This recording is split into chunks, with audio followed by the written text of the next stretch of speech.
So I think, success was what I delivered. Mm, I got a site open. We delivered X number of revenue. We serviced X number of patients. That's what success looked like early on in the Tooth Club journey.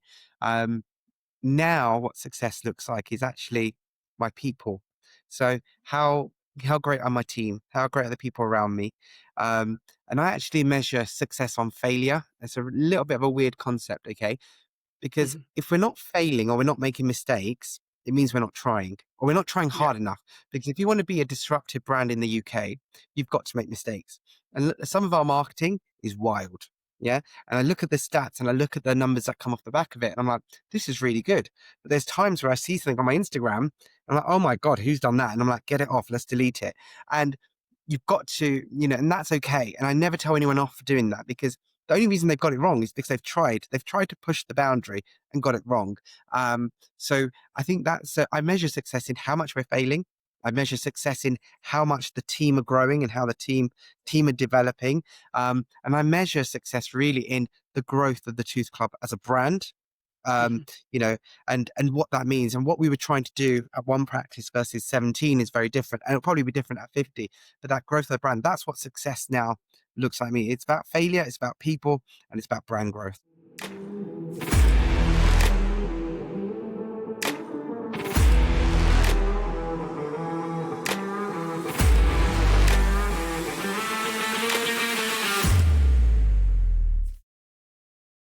Hello, everyone. Today I'm sitting down with someone who's not only challenging an entire industry, but also redefining what's possible when vision meets relentless commitment.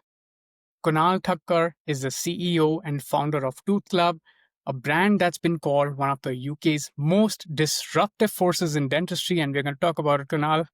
And he has taken a bold leap from a career in global banking to revolutionize how people experience dental care. His patient first vision, rapid growth, and recognition as an EY Entrepreneur of the Year 2025 finalist speak volumes. Kunal, welcome to the show. Thanks for having me on, Arjun. It's my honor and my pleasure, and I know that having you today and you sharing your story and your vision and more about your journey is going to inspire me and everyone today, whoever's listening and tuning in.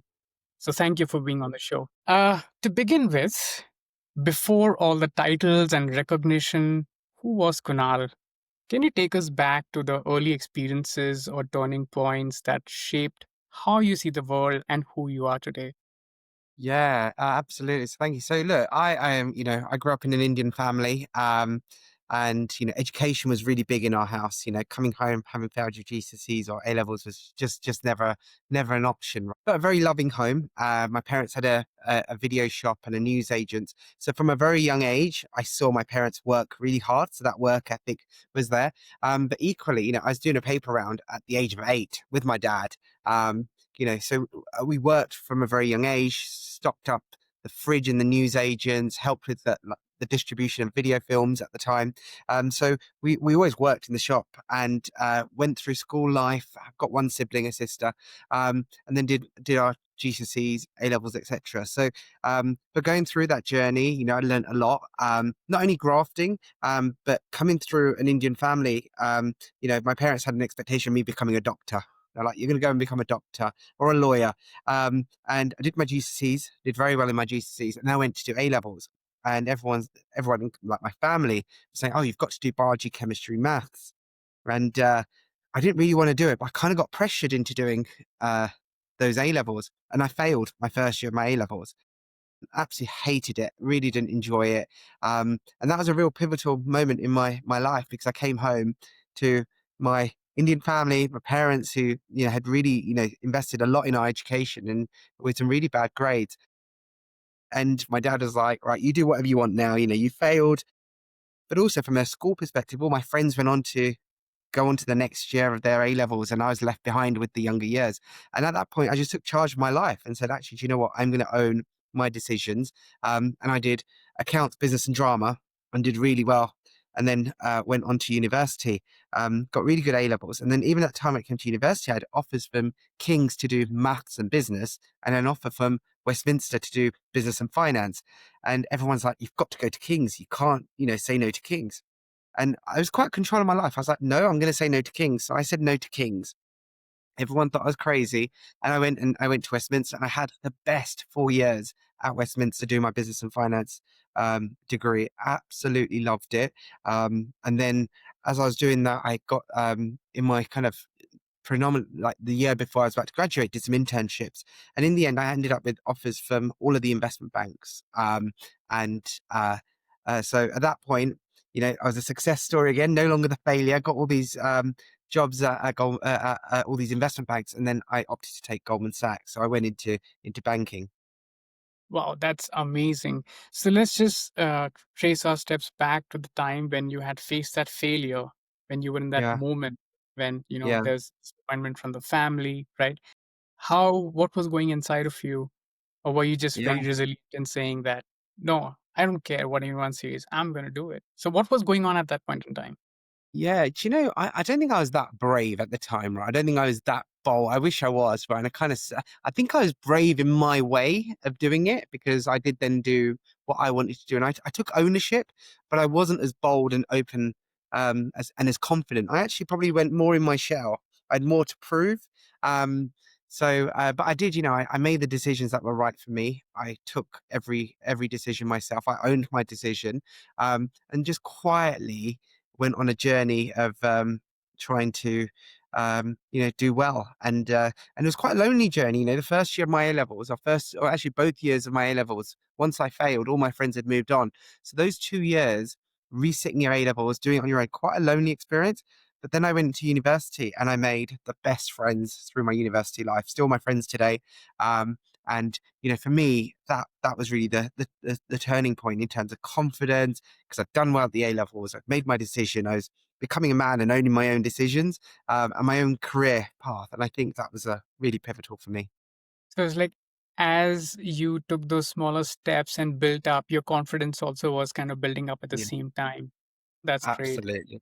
And now Absolutely. the curious question, why do they call, I mean, you've been described as disrupt in the best possible way. Okay. Yeah. When did you first realize you were someone who's wasn't going to do the things the conventional route, and how and why do they call you like disruptive in dental industry? Just very curious about that. Yeah. And again, I think some of it comes back to the whole failing the A levels and then owning your decisions. And when I set up Tooth Club, because I felt there was a different way of doing dentistry. Always anxious going to the dentist as a child myself. I still remember my old dental practice. Walk in, and the receptionist wouldn't look up at you. The dentist would keep his door open, so you could hear that horrible drilling sound. And that smell of the disinfectant was so strong. And I really vividly remember there was these toys at the back of the surgery, or the waiting room. And you weren't sure as a kid if I was allowed to play with them or not. Right. Yeah. And it was just such a horrible waiting experience, the whole thing. And you just walk out there knowing you're going to be in pain. And so when I set up Tooth Club, I wanted to change the way dentistry was done, really from a patient centric perspective. And as much as possible, I want people to have an enjoyable experience at the dentist. It does not need to be that horrible experience. So you walk into a Tooth Club clinic, they look nice, they don't look like a dental practice. They smell nice. You're offered your favorite beverage. Our receptionist teams are trained to really engage with patients. And then when you're getting your teeth done, right, instead of listening to the drilling sound, put your headset on, watch your favorite episode of Netflix whilst you're having your teeth done. Just distract the mind, and it's just making it a nicer experience of going to the dentist. And I'm still scared of going to the dentist today. When I get in that dental chair, I'm incredibly scared. And I've got a mission, a core purpose, that no child, no adult should go to the dentist being scared whilst there's a Tooth Club practice on their high street. And that's the purpose and vision that the team share. And I did it. I was trying to do it quietly, in the background. And as it started to work, the confidence grew. And, we are disruptive. We are loud in the way we do it. And we think we've got a really good purpose. We really think we're onto something here. And I think we will change the way dentistry is done in the UK, not just by my own clinics, but I think we're paving a way for others in the industry to go the same way. And it's going to bring positive change in healthcare for children. And I think that's a real, outside of the financial benefits of running a business, but yeah, I think this is a real, a real difference we're going to make to the community and the way dentistry is done in the future. And Kunal, I think this is brilliant what you're doing because this is something like no one really paid attention to, although it's something that we all fear, and including me. Like, you see, I have crooked teeth. I never went for braces because I didn't want Yeah, that experience. You understand? So yeah, this is yeah. something amazing that you're doing, and I really hope this you can take this global. I feel that this should be recognized more widely. Yeah, and look, you talk about your own dental needs, right? And I think the thing is what we're dealing with now in dentistry is fixing a lot of dentistry that could have been sorted in childhood, right? Yeah, but because kids were scared of going to the dentist, it was such a horrible experience to go to the dentist. It hasn't been sorted. So you look at children now, like my own kids, for example, my daughter's 11, she's having orthodontic treatment, so she's got straight teeth. You know, my children will go to the dentist twice a year. My children are taught by the dentist to brush their teeth, to do mouthwashes, etc. So maintaining really good oral hygiene at the younger ages. So they're just in good behaviors when they into their adulthood. They're not having the same experience as me and you. Yeah, And by the way, Arjun, you're not alone there, right? I had orthodontic treatment at the age of 30 and and ended up having to have jaw surgery. Had I done it at the younger age, it would have been far easier, far simpler. yeah. But because I avoided it, ended up having quite a big surgery later in my life. And this is a story that me and you can probably relate to now. But there's so many stories like it out there. I know, and that's the reason why I felt this is so brilliant, and I know that it's gonna flourish. Yeah, And yeah. so, I okay, have, now I know why you got into. Is that the primary reason you got into dentistry? But can you tell me, like, what was the transition like from finance yeah, to dentistry, yeah. the world of dentistry? Yeah, so I went into banking, right? And if I'm really honest, I didn't really understand what banking was. It was kind of the sexy thing to do. Everyone was going into banking. It paid really well. So kind of graduate, right, I'm going to go into banking.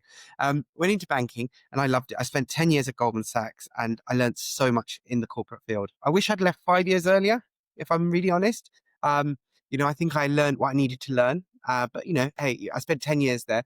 Fantastic time in my career. But I got to a stage where I felt I was shuffling paper. I felt like I didn't really have a genuine purpose. I wasn't making a difference to real people.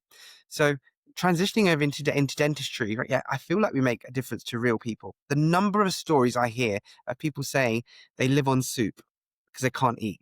Right, yeah. The number of people that say, I won't go out for dinner. Right, yeah. Even with their friends, they will not, or family will not go out for dinner because they can't chew. Right, yeah. And when we can help those types of people, right, yeah, whether it's an implant, whether it's a bridge, we're making a real difference in society. We're making a difference to people's quality of life. And for me, that's far more powerful and far more real than what I was doing in banking. But I'm never ungrateful for the experience in banking because what banking's allowed me to do is taught me some really good corporate infrastructure. It's taught me how to scale a business. And a lot of those lessons from banking today, we apply into Tooth Club. So really positive experience. But I think dentistry for me, that passion, working with people, the power of making a real difference to society is what matters. That's brilliant. Also, when you were first starting in the world of dentistry, you never had that. Oh, you have to do things from scratch, right from the Yeah, beginning. yeah. What was your thought process at that time? Yeah. It's really interesting because I remember those times a lot actually. So, when I did my first clinic, we were getting inspected by the CQC and I was there, cleaning the cupboards myself, right? Before the CQ. Sheesh. We had Oh, cleaners in, the cleaners didn't do a good job. I wasn't happy. So I was there, right, in my suit jacket, like cleaning the cupboards down. But that's me. I've come from a background of where we all helped out in the shop, right? Yeah. If the shop was busy, yeah, we would jump on the till. You just roll your sleeves up. So I've always had this, we didn't have cleaners in our shop. We were the cleaners, right? Yeah. And so, so we just at a very young age had that whole behavior and that habit of grafting. So for me, that was never hard. And actually, it's a bit that I actually really enjoyed because I get stuck in with the team, really learn. And it's what helped me learn dentistry actually, is because I was doing every job. I learned how to, other than kind of the clinical side, because I'm not clinical, I really learned the receptionist, the treatment coordinator job, the practice manager job, the CQC. And that's what's helped me be successful because today we opened a site in Birmingham only yesterday, had the CQC inspection. I've not been involved. I've not been involved at all. I've got a team who are amazing, who can now deliver this vision, can do it themselves. But so it just shows how far that journey's come from cleaning cupboards to a store to a tooth club opening that I've not even been to. And I hope that that would just get better and better as we kind of bring our teams on that journey. Wow. So you were really involved right since the beginning, hands on there, a lot of passion that speaks, right? So, by the way, Yeah, congratulations on the new site. So, how thank many you. sites are there actually around UK? As of yesterday, 17. We've got Wow. three now, three more by the end of this year that are kind of in building legal stages, but 17 clinics. Brilliant. Wow. Amazing. Hats off to you. Thank And you. okay, so how has your definition of success evolved since the Yeah, beginning of your entrepreneurial journey? Like, yeah. So I think, success, initially success was what I delivered. I got a site open, we delivered X number of revenue, we serviced X number of patients. That's what success looked like early on in the Tooth Club journey. Now, what success looks like is actually my people. So how great are my team? How great are the people around me? Uh, and I actually measure success on failure. It's a little bit of a weird concept, okay? Because if we're not failing or we're not making mistakes, it means we're not trying or we're not trying hard enough. Because if you want to be a disruptive brand in the UK, you've got to make mistakes. And some of our marketing is wild. Yeah. And I look at the stats and I look at the numbers that come off the back of it. And I'm like, this is really good. But there's times where I see something on my Instagram. And I'm like, oh my God, who's done that? And I'm like, get it off. Let's delete it. And you've got to, and that's okay. And I never tell anyone off for doing that because the only reason they've got it wrong is because they've tried. They've tried to push the boundary and got it wrong. So I think I measure success in how much we're failing. I measure success in how much the team are growing and how the team are developing. And I measure success really in the growth of the Tooth Club as a brand. Um, you know, and what that means and what we were trying to do at one practice versus 17 is very different. And it'll probably be different at 50. But that growth of the brand, that's what success now looks like me. It's about failure, it's about people, and it's about brand growth. and on that note, if we were to just keep aside, like strip away all the titles and the company and the Mm. achievements, what would you Yeah. say truly defines your sense of self worth? Do you know, sense of self, it's a really, so I'm quite spiritual. So as a person, so I think self-worth is, is, you know, um, it's a really difficult question to answer actually, self-worth. It's not the brand, it's not the ego behind the brand, it's not the growth. I think for me, it comes at, self-worth actually comes more in charity and what I do for other people. That's and I almost feel it's a little bit selfish. So when I donate to charity, I see that as a selfish act. And the reason I see it as a selfish act because it makes me feel good, right? So am I doing it to feel good or am I doing it to donate? And I think so self-worth really, I mean, it's a really, really interesting question. But I think it really comes back to self-worth is more about giving than it is about my own ego and driving the corporate brand because I'm very open to the fact that one day I'm the CEO of Tooth Club today. There will come the day where I'm not the CEO of Tooth Club. And that's okay. That's okay because I will take it to one place, and someone else will take it to the next, and I hope it's super successful. But my self worth comes from things outside of the business for sure. Yeah. And I think this is something that, if someone was to ask someone like who's still on their journey, their self-worth would be if I build something big, if I reach there. But then it's really curious to me, once you have reached there, you have achieved that, then what does it look like? And that was brilliantly answered. Yeah, And it is. so It's about mhm, happiness, and you want to be happy, but there's more to life than that. You want to be happy. You want to be a kind human being, and I think that's really, really, really important to me. Is about being a kind human being. And sometimes in the business, you have to make some really tough decisions. Whether it's people, you have to take actions. And I always think, as long as we do it kindly and respectfully, that's what I want to be known for. It's never. Sometimes you don't make nice decisions. If you have to let someone go, it's not going to be a nice decision. But you do it kindly, you do it with respect. That's what I'd like to be known for. amazing. And so during your journey, and even, to where you have reached today, was there a particular belief or a mental pattern you had to completely let go of to get where you are? Yeah.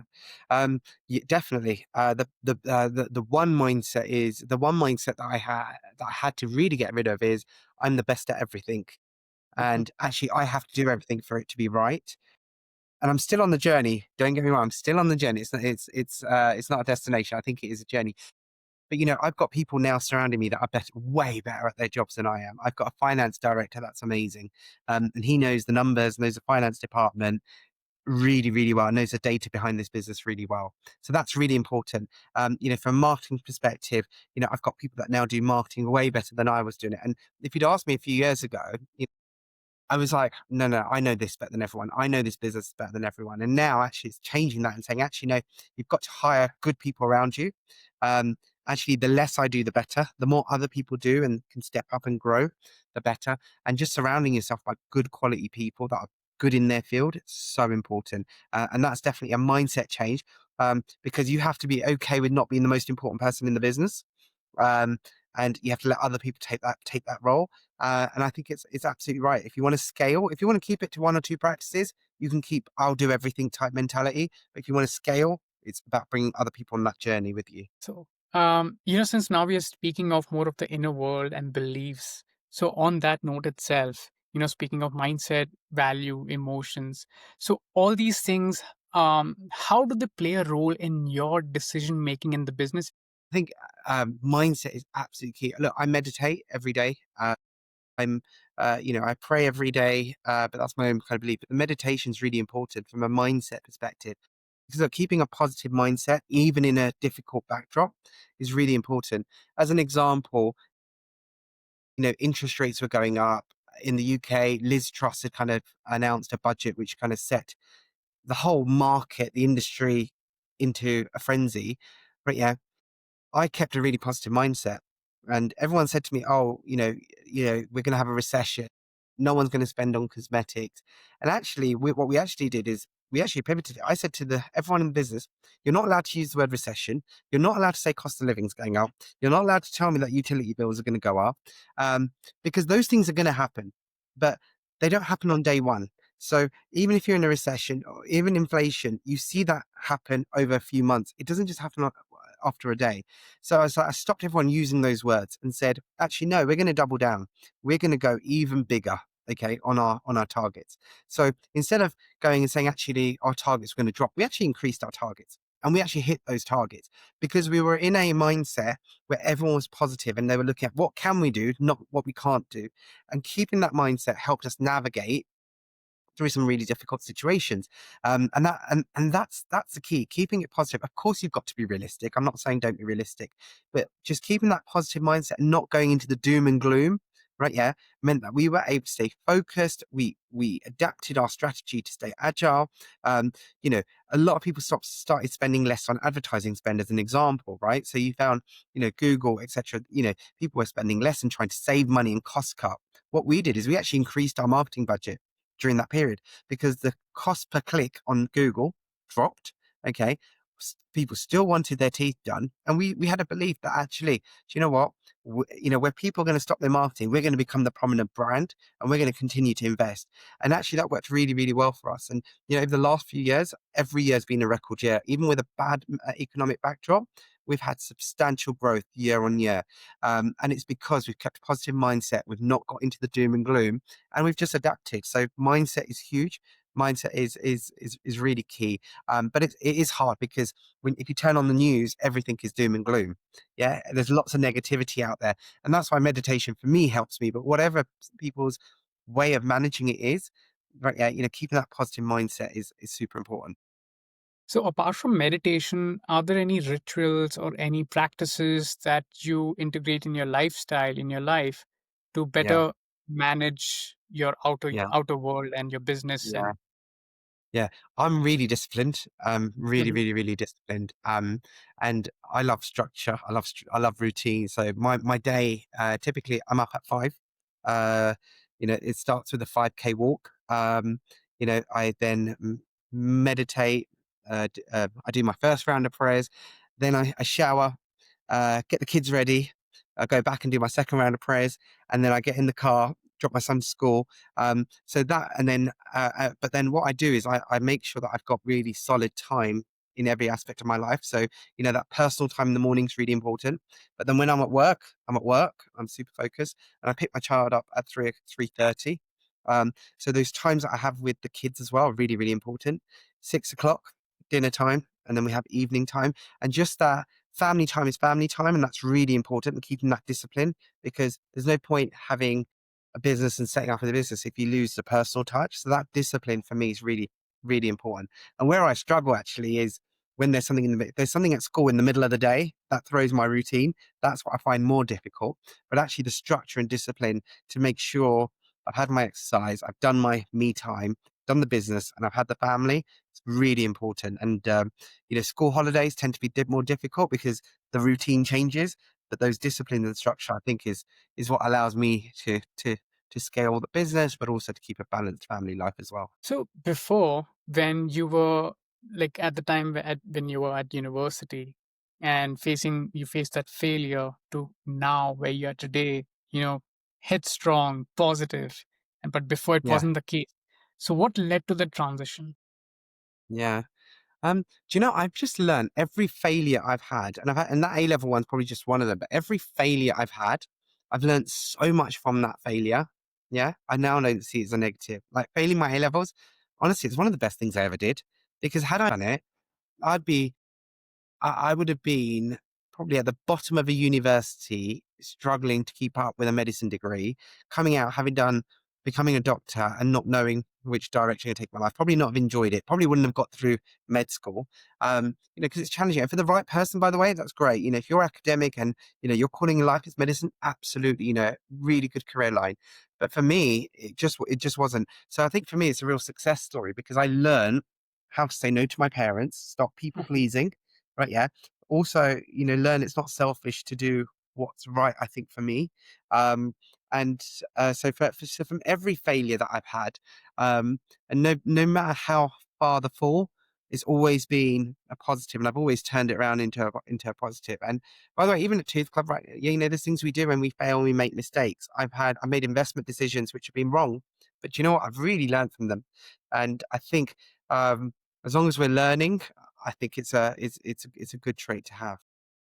Wow, so it's always about perspective, the way you see the failures and the situations and what you make of it.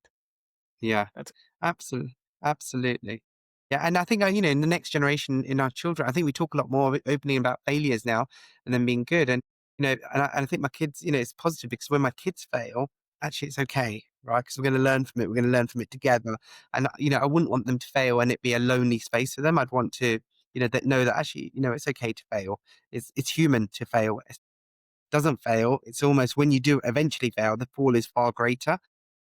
So yeah, I think that's something that I really hope that our listeners take away from. The one thing, at least, is how you treat failure. Because I think for a lot of kids, especially when there's so much of pressure that's put on them, and where failure is seen as something that you're not good enough, really breaks, the child at a yeah, very early age.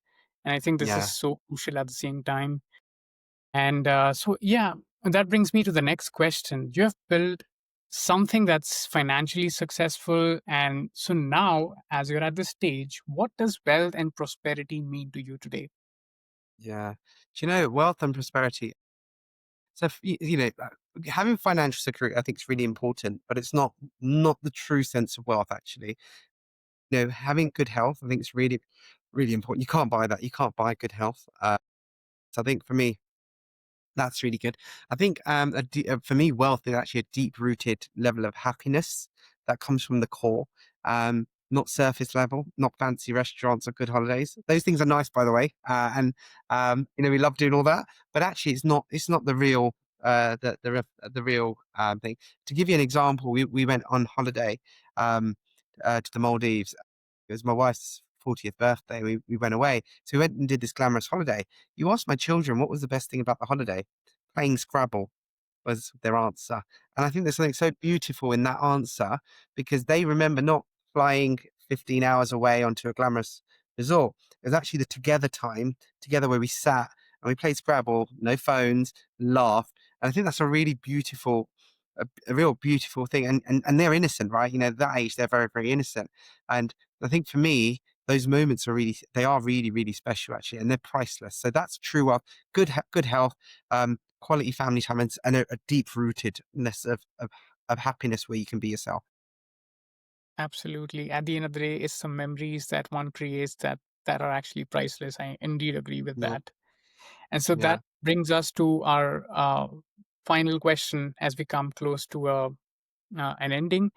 If you could offer one piece of advice to someone chasing big goals, but struggling internally at the same time, what would it be? Okay. So what I would say is firstly sort out the internal. That's the first thing. You're never going to do anything externally until your core is happy and you're happy inside. I'm a really, really big believer of that. And however you find that strength to sort the inside out, whether it's therapy, whether it's religion, whether it's just spirituality and meditation, or for some people it's just going to the gym and getting healthy and physically fit is the vehicle to being emotionally fit. Do that first. Because anything the foundation needs to be strong, and then once you've got that to go and build something and scale, I'd say just do it. Don't think small, just do it. And don't be afraid to make mistakes, and actually know you are going to make mistakes. So go in, I am going to make mistakes, I am going to fail, but I'm going to recover from it. And I think if you go with that strong mindset, right, you'll be super successful in whatever you do. So just do it. Awesome. That was amazing advice. So that brings us to the close of an inspiring conversation with Kunal Thakker, a leader who reminds us that disruption isn't just about shaking up an industry, but about raising the bar for what's possible. Kunal, thank you so much for sharing not just your journey, but also your perspective on what it means to create something that leaves a lasting impact. It was an honor to have you on the show. Thank you so much. Thank you, Arjun, for having me. And to our listeners, I hope this conversation has sparked ideas, stirred ambitions, and perhaps even challenged you to think bigger, whether it's business, in leadership, or in your own life. Until next time, keep leaning into growth and possibility.